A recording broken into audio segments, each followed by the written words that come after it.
Top stories in our news today. Government has lifted the suspension of the 2018 examinations for grade 7, 9 and 12. Freedom fighter Mama Chiwesa Kankasa has died in South Africa, where she was receiving specialized treatment. And the Zambia Center for Inter-Party Dialogue, ZTID, has accused the three church mother bodies of using divide and rule tactics with regards to the national dialogue process. Now the news in detail. Minister of General Education David Mabomba has announced the lifting of the suspension of the 2018 examinations for grade 7, 9 and 12. The exams were suspended following the leakages of examination papers. Speaking during a media briefing, Mr. Mabomba says examinations will resume on Wednesday, 31st October and will run up to 30th November 2018. He says that grade 12 examinations will resume on 31st October to 30th November, while grade 7 exams will run from 5th November to 9th November with the grade 7, then with the grade 9 examinations running from 2nd November to 26th November 2018.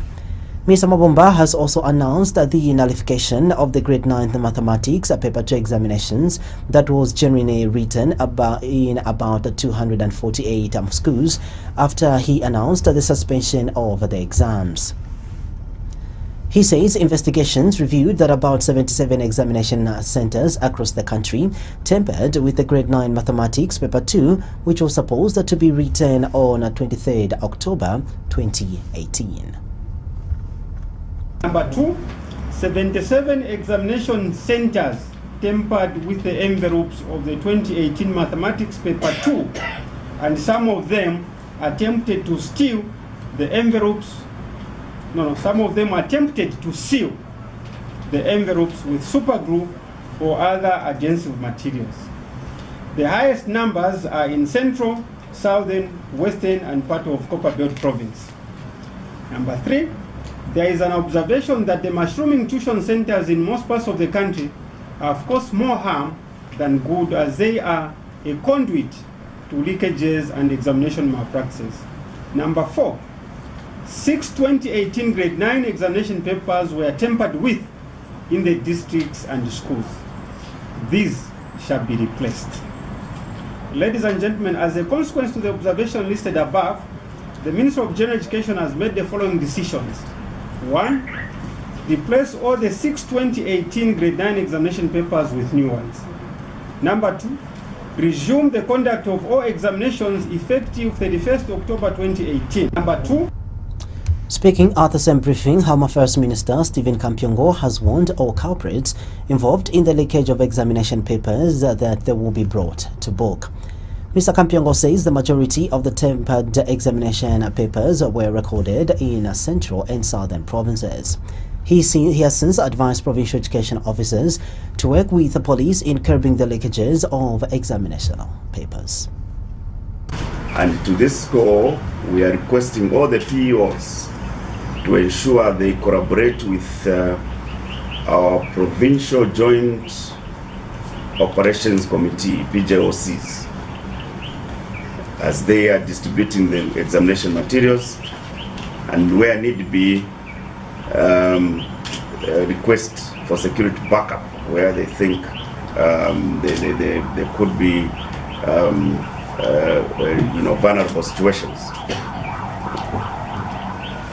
We have taken note of the administrative measures that the Minister of Education will take against the erring officers who have been caught up in these activities. On our part, we'll go further to ensure that charges are slapped on erring officers depending on the circumstances, which will culminate. Meanwhile, campaign for female education Comfort Zambia Board Chairperson Professor Dixon Mwansa says a continuous assessment of students will help address the issue of examination leakages in schools. Professor Mwansa has told Q News that most pupils embrace leakages because they lack continuous assessment, which will determine their level of intellectual quality for a final exam. He says government, through the Ministry of General Education, should give a prominence to continuous assessment and ensure that those pupils who do not perform well when assessed do not proceed to the next level or examination grades. Professor Mwansa says that this will help address the issue of leakages by pupils during exams. He states that CAMFED has been and will continue advocating for enhanced continuous assessment for school pupils in every school.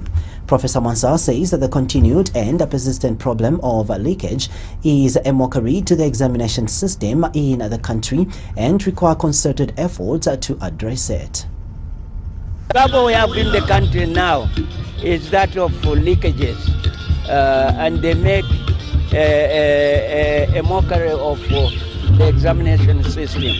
That's why CAMFED has been fighting for continuous assessment as a form of assessment instead of just a final exam. Is that of leakage. Freedom fighter Mama Chibesa Kunda Kankasa has died. Mama Kankasa died in South Africa, where government had evacuated her for specialized treatment on 16th October 2018. And Chief Government Spokesperson Doris Leah says government has received the passing of Mama Kankasa with great sadness. Miss Leah says late Mama Kankasa will be remembered as a pioneer of women in politics. She notes that the late Mama Kankasa served as a chairperson for the Women's League and was also a member of the Central Committee during Dr. Kenneth Kaunda's UNIP government. The late Mama Kankasa was born in Aluwa in Chinsali, 1936. Meanwhile, the Patriotic Front PF says that it has received the news of the passing of Mama Kankasa with extreme shock and profound sadness, particularly that her demise comes just a few days after the country was celebrating its 54th Independence Day, a day whose origins and cause she significantly contributed to. In a statement, PF Secretary General Davis Mwila says Mama Chibesa Kunda Kankasa was one of the significant firebrands of Zambia's independence struggle. Mr. Mwila adds that as a trailblazer for women in leadership and decision-making positions and a key feature of the nation's development in its early years, her indelible legacy will forever be etched in the annals of the country. He says Mama Kankasa was a matriarch whose wise counsel and encouraging demeanor shall be missed. Mr. Mwila adds that Mama Kankasa fought a good fight and ran a faithful race. The PF Secretary General has since conveyed the ruling party's condolences to the freedom fighters' family. The Zambia Center for Inter-Party Dialogue, ZCID, says that the outcome of Tuesday's meeting by the three church mother bodies will not affect its national dialogue roadmap in any way. ZCID spokesperson Jackson Silavwe says that the ZCID remains focused on how it will handle the dialogue process and is not following what the church mother bodies are doing. Mr. Silavwe adds that the ZCID has also not received any formal invitation from the church mother bodies to attend their meetings on National Day on the national dialogue process on Tuesday. In an interview with QTV News, Mr. Silavwe says that the center is, however, aware that some of its political party members have been invited to the meeting in their individual capacities. Mr. Silavwe states that the ZCID finds this to be a reminiscence of a divide and rule kind of tactics by the church. He has wondered why the church mother bodies have opted to contact political party individually when a collective body of political parties, the ZCID, had earlier called on the church on the issue of the national dialogue process. I want to assure the nation that whatever the outcome from the three church umbrella bodies will not affect us. I think ZCID has been emphatic. We have been emphatic and our position still remains the same. That an olive branch is still extended to the church. It is still extended to the UPND. If really the UPND are serious, for example, on the dialogue process, why don't they tell the church? Since they seem to be in close collaboration with the church, why don't they intimate to the church to send a representative to come and sit on the panel that we just announced? And the UPND themselves, why don't they second the name? Because that invitation still remains open. If they feel that their interests will not be carried, we challenge the UPND to compel the church to send a representative and also the UPND themselves to propose the name of an eminent person so that we can have two people, one from the church and one from the UPND, to sit on the committee of eminent persons so that we can drive the process of national dialogue forward. I want to assure Ron Member of Parliament Chimba Kambwili has described as madness the 48-hour ultimatum given to him by Lusaka lawyer Lewis Mosho to pay 5 million kwacha in court cost or face bankruptcy proceeds. The court costs arise from a matter in which Mr. Kambwili and his Mazabuka counterpart, Gary Nkombo, filed an application to join proceedings in which Lusaka resident Robert Chabinga challenged the Speaker of the National Assembly's decision to accept an impeachment motion against President Edgar Lungu. Mr. Kambwili says he cannot pay as much as 5 million kwacha for an application which lasted only 10 minutes in court and was later dismissed. Speaking to journalists in Lusaka, Mr. Kambwili says Mr. Mosho should behave like a lawyer as opposed to playing politics. He says he believes that lawyers are supposed to live above board and have integrity in everything that they do. Mr. Kambwili, who is also National Democratic Congress NDC leader, has warned that if Mr. Mosho wants to come on the political scene, he risks being bruised as politicians like him will be ready for him. I should have been a lawyer, and I think all lawyers could have been flying by now. So tell Mwisho that let him behave like a lawyer and not play politics. Because lawyers are supposed to live above board and they are supposed to have integrity in everything that they do. But if Mwisho wants to come on the political scene, tell him he will be bruised because you'll be ready for him. And we know that he's a Edgar Lungu surrogate. He's a friend and he does everything to Edgar Lungu. The way he does some transactions for him, we know everything, and time for reckoning for him will come. But for him to start playing, coming on the political scene, coming to our lane, let me tell him he's welcome. Because you cannot go to court. One application takes 10 minutes in court and you ask for 5 million. Tell him that that is madness. That's madness. I should have been a lawyer. Meanwhile, the matter in which Mr. Kambwili is facing 34 counts of possession of property suspected to be proceeds of crime has failed to take off. The matter, which was supposed to come up for continued trial before Lusaka magistrate Waka Mwaka, could not take off because the trial magistrate is attending a training for magistrates. The matter has since been adjourned to the 30th of November 2018.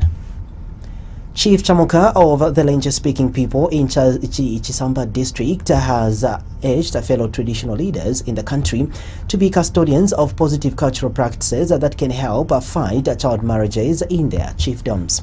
Speaking in Lusaka during his inauguration as a regional traditional leader champion for 18+ ending child marriage program, Chief Chamuka says the traditional leaders should not support bad cultural practices. He has also noted the need to bridge the age gaps in the laws pertaining to child protection and a minimum age for marriages. Chief Chamuka has further appealed to the government to come up with a deliberate policy that should compel all employers to implement the Child Protection Policy and Anti-Gender-Based Violence Act. Martha Katambi attended the inauguration ceremony and brought us this report. Child marriage is any formal or informal marriage union where one or both of the parties are under 18 years of age. Zambia has continued to fight against child marriage through various initiatives. And to this effect, Plan International Zambia today held a meeting called 18+ Ending Child Marriages in Eastern and Southern Africa with representatives from different African countries. Chief Chamuka, the 60th of the Lenje people in Chisamba district, who was part of the meeting, urged traditional leaders in the country to be custodians of positive cultural practices that can help fight child marriages in the country. The fight against ending child marriages cannot be won alone, but instead it requires a robust engagement of commitment partners whose passion is similar to that which the chiefdom has. There is need for the traditional leaders to continue engaging each other in an effort of exchanging good practices in ending child marriages. We need, as traditional leaders, all the traditional leaders in Zambia, 288, to move on the same path. And so I asked the plan, why can't you plan, fund my trip so that I start traveling all over Zambia to educate other chiefs so that we can share the good practices? Because chiefs there and there have the practices, but if these practices are shared the practices will yield double results. Speaking at the same event, Plan International Zambia Country Director Samuel Musyoki says child marriages mainly happens in rural communities and among poor households, hence the need to focus ending child marriage efforts towards grassroots interventions while working with traditional leaders. However, reflection cannot be complete without recognizing our grassroots efforts on ending child marriage. The work people like Chief Chamuka have demonstrated is happening. You have seen it and you have heard it, and you can see the passion. As you may already know, Plan International has over the first five years implemented interventions to end child marriage in the Southern Africa countries that have the highest prevalence of child early and forced marriage, particularly Malawi and Mozambique. They are among the top ones within this region. During the event, Chief Chamuka was also appointed as the regional traditional leader champion for 18+ Ending Child Marriage program by Plan International for his continued work in the fight against child marriage. And this is what he had to say. This award or this achievement is not my achievement. When we fight the battle, we fight the battle for others. And this time we are fighting the battle for the children.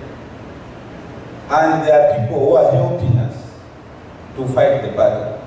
And so I dedicate this achievement award to the winners. And these winners are the children. Child, early and forced marriages is a violation of children's rights and affects the trajectory of their lives, curtailing their childhoods, limiting their educational and economic opportunities. Hence the need to curb this vice, not just in Zambia, but Africa at large. Martha Katambi, reporting for QTV News in Lusaka. The European Union says it is spending in excess of 103 million euros in various support programs to Zambia's Ministry of Health. European Union team leader for the health system strengthening a program, Paul Thien, has told QNews that 103 million euros is for various programs which have been running from 2015 and will end in 2019. Mr. Thiem says that the European Union is closely working with the Ministry of Health, Medical Stores and Zambia Medicines Regulatory Authority, ZAMRA, in the implementation of various programs aimed at improving the health sector and ensuring adequate health services and medicines to the people of Zambia. He explains that the EU is helping ZAMRA fulfill its quality control and regulatory mandate through its health systems strengthening programs, where nearly 210 million kwacha has been invested to improve the availability and quality of essential medicines.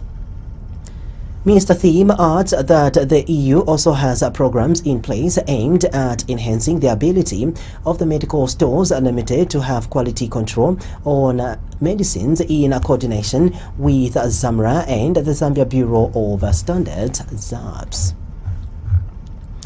Northern Province Minister Brian Muntubile says that the new runway being constructed at Kasama Airport may not be ready for use before Provincial Investment Expo next month. Mr. Muntubile says consultants have informed his administration that in view of the early onset of the rains, the contractor working on the runway will need clear days to complete the construction works. In an interview with QTV News, Mr. Muntubile says that the clear days have to be on a continuous basis. Mr. Muntubile says that this means that the available alternative for tourists that will be flying into Kasama for the expo will be the temporary runway that is currently being used. He says that the other alternative is the Mbala Airport, which has already been commercialized. Mr. Muntubile says a hangar which was being transformed into a terminal building at the airport is expected to be handed over for use this week. He adds that the contractor is also working on an access road to the Mbala Airport as a way of moving away from accessing the airdromes from the nearby military camp. The contractor is moving well. He's at stabilization stage now. He's just a stage away from laying asphalt on the runway. But the consultants are telling us that due to weather conditions, they will need a clear days on a continuous basis. So clearly we've made provisions to see that we can use the temporary runway to accommodate the aircrafts that are bringing our tourists. However, we have Mbala Airport, which is now fully commercialized.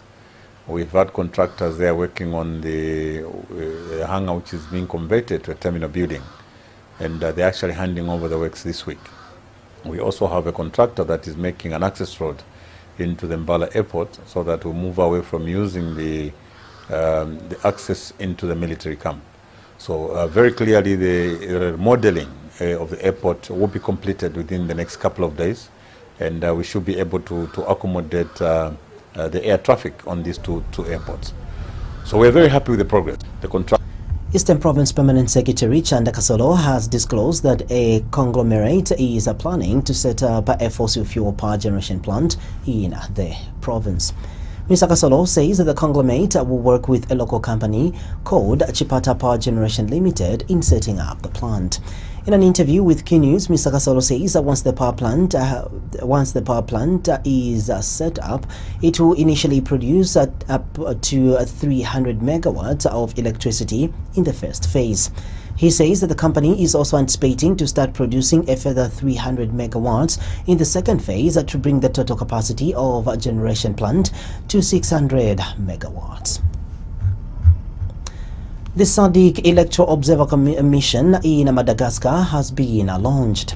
Head of the SADC mission and Zambia's Minister of Foreign Affairs, Joe Malanji, in his capacity as representative of President Edgar Lungu, who has made all stakeholders of the upcoming Madagascar election, says that the mission will focus on ensuring that processes leading to the elections, political campaigns, counting of ballots, and election results meet SADC standards.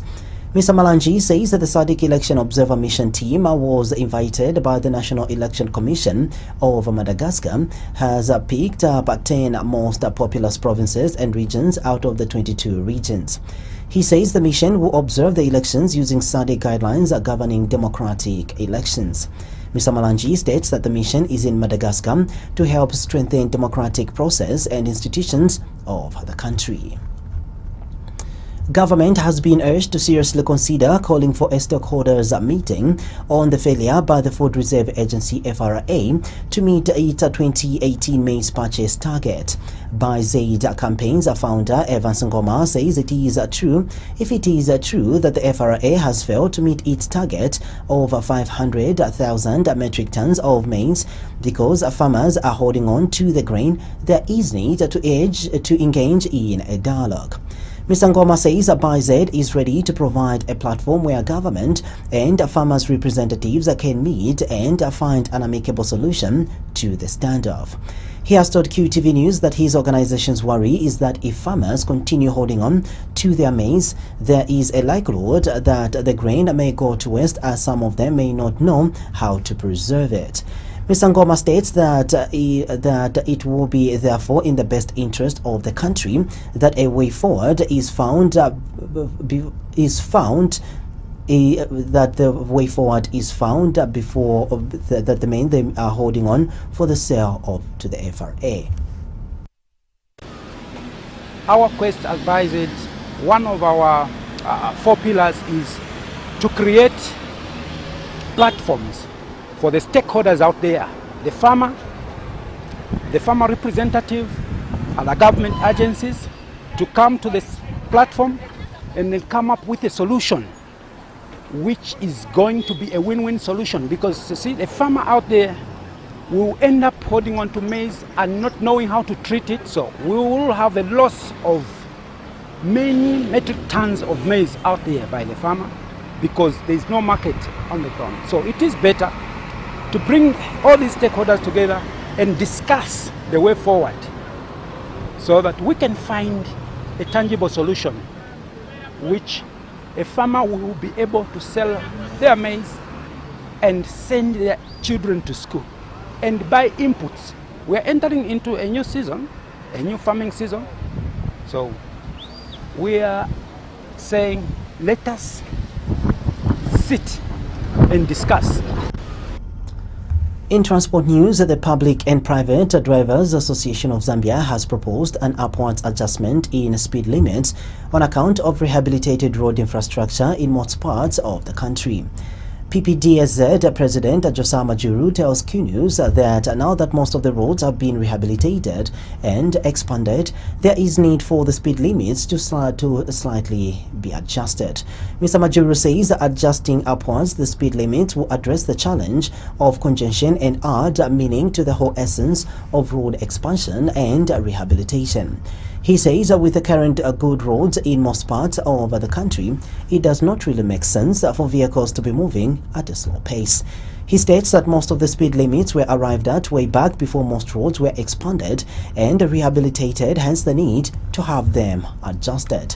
Mr. Majuru notes with concern that the old speed limits of 40 to 60 kilometers per hour are causing a lot of loss in time, profit and trips for those in the transport business. If you look at the roads that have been developed and expanded, the speed that we used to move at before the roads were worked on should be different from the speed that we should move at this time when the roads are expanded. We expect an upward adjustment in terms of speed on the roads that have been done, of course, with a speed limit. Where we used to drive at 60 when the roads were not done, when they were narrow, this time around we can even adjust to 80. That will make a lot of sense, and that will really have a meaning on what it means to develop a road, because you move from driving slow to driving a bit faster. That way, it will help even in terms of decongesting certain roads, because really we have roads that are highly congested, and in transport business, the more congested the road is, the more you lose in terms of time and the trips that you're supposed to make. So really, we are appealing to RATSA to consider that and adjust certain speed limits. And finally, Liquid Telecom has announced its complete acquisition of CEC Liquid Telecom from the Copperbelt Energy Corporation PLC. Liquid Telecom and CEC entered into a joint venture in 2011, which has culminated into the complete acquisition of the last 50% shares by the Pan-African company. Campan Southern Africa Regional's Chief Executive Officer Wellington Makamure says the acquisition will facilitate the group's digital transformation strategy through an enhanced cooperative operation model. Speaking at a media briefing, Mr. Makamure says that the company will focus on growing its hotel, enterprise and retail offering across Zambia, which will result in improved customer service and delivery of new products, which will include cloud-based services. Liquid Telecom has operations in 13 countries in Eastern, Central and Southern Africa. Earlier this month, we completed the acquisition of the remaining 50% stake in our Zambian subsidiary CEC Liquid Telecom from CEC PLC.